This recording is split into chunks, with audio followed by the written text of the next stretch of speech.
छत्रपती शिवाजी महाराजांनी कधीही राजकारण पाहिलं नाही आणि त्यामुळे राजकोट किल्ल्यावरील प्रकरणाचं कुणीही राजकीय भांडवल करू नये असं आवाहन शालेय शिक्षण मंत्री दीपक केसरकर यांनी केलं। महाराष्ट्र सरकारच्या वतीने महाराजांचा पुतळा या ठिकाणी पुन्हा उभारला जाईल असंही त्यांनी स्पष्ट केलं।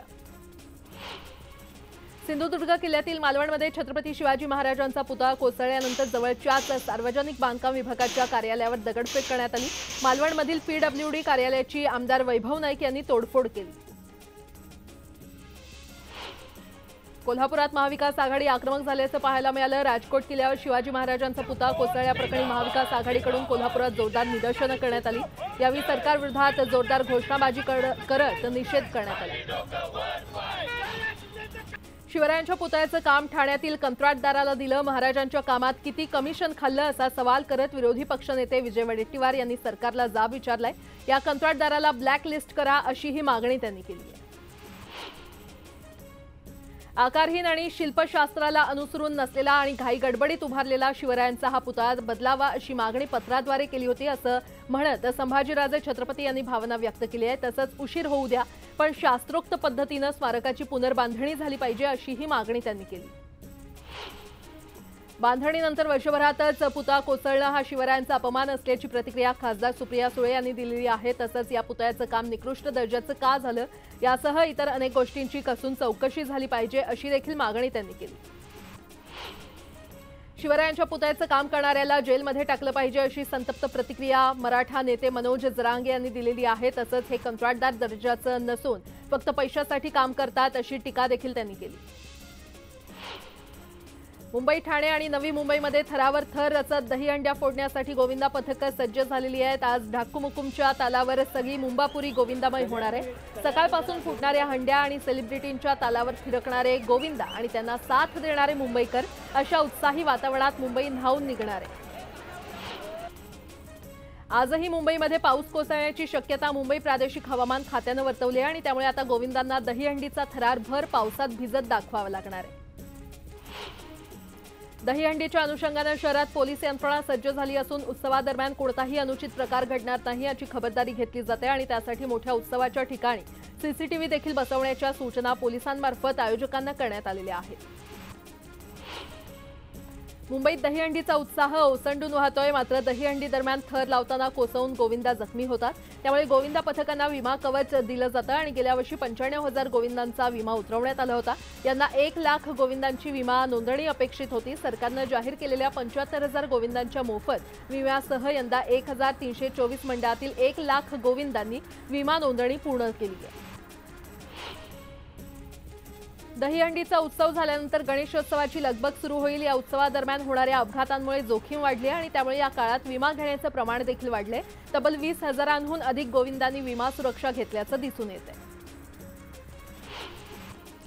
दहीहंडी उत्सवाच्या निमित्तानं अनेक भागांमध्ये दहीहंडीचं आयोजन करण्यात येणार आहे आणि या पार्श्वभूमीवर मुंबई ठाण्यातील गोविंदा पथकांना घेऊन येणाऱ्या वाहनांसह इतर वाहनांमुळे कोंडी होऊ नये यासाठी शहरातील वाहतुकीत बदल करण्यात आलेत। टेंभी नाका, नौपाडा, वागळे इस्टेटमधील पर्यायी मार्गांचा वापर यावेळी करावा लागणार आहे। जखमी होणाऱ्या गोविंदांसाठी सरकारी रुग्णालयामध्ये 30 बेडचा कक्ष तयार करण्यात आला असून विशेष कक्ष महत्त्वाच्या मोठ्या दहीहंडीच्या ठिकाणी रुग्णवाहिका आणि वैद्यकीय पथक ठाणे पालिकेचे तैनात केलेले आहेत। छत्रपती शिवाजी महाराज रुग्णालयात देखील व्यवस्था केलेली आहे।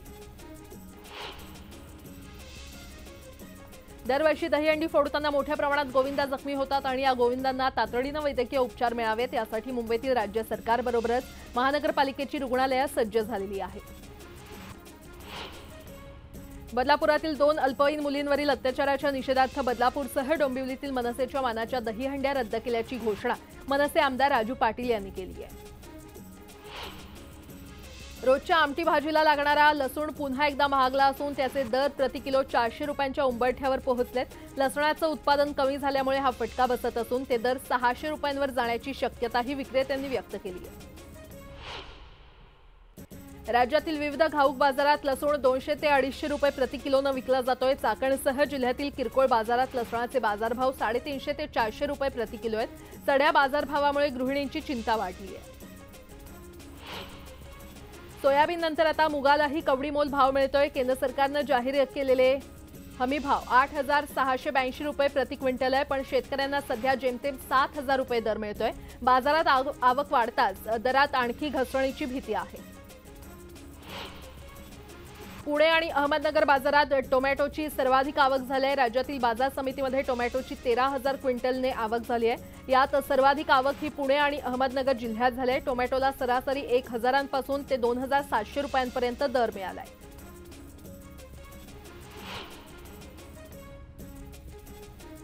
ग्रीन टीच्या पिशव्यांमध्ये असलेले मायक्रोप्लास्टिक आरोग्यास धोकादायक आहे की नाही याबाबत देशातील सरकारी मालकीच्या Indian council of medical research पूर्णपणे अंधारात असल्याची माहिती आरटीआयद्वारे प्राप्त झालेली आहे। जागतिक आरोग्य संघटनेने जाहीर केलेल्या अहवालानुसार ग्रीन टीच्या पिशव्यांमधून मायक्रोप्लास्टिकच्या धोक्याबद्दल शहरातील पर्यावरण विषयावर काम करणाऱ्या नॅट कनेक्ट फाउंडेशनने आयसीएमआरकडे आरटीआयद्वारे माहिती मागितली होती आणि त्यावर आयसीएमआरने याबाबत कोणतीही माहिती उपलब्ध नसल्याचं उत्तर दिलंय।